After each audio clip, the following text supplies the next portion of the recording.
సమాజానికి రక్షణగా నిలవాల్సిన ఓ కానిస్టేబుల్ మద్యం మత్తులో అర్ధనగ్నంగా వీరంగం సృష్టించాడు.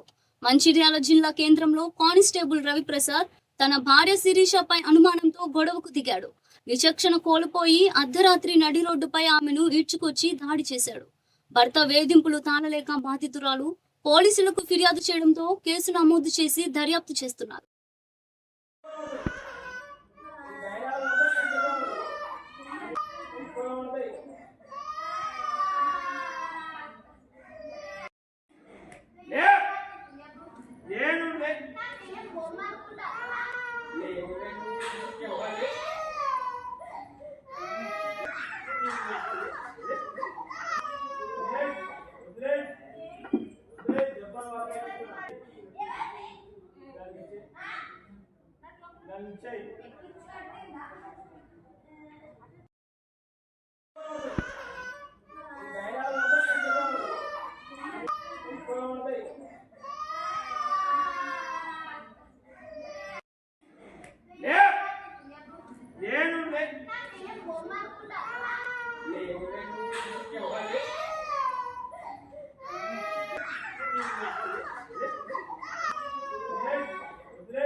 Say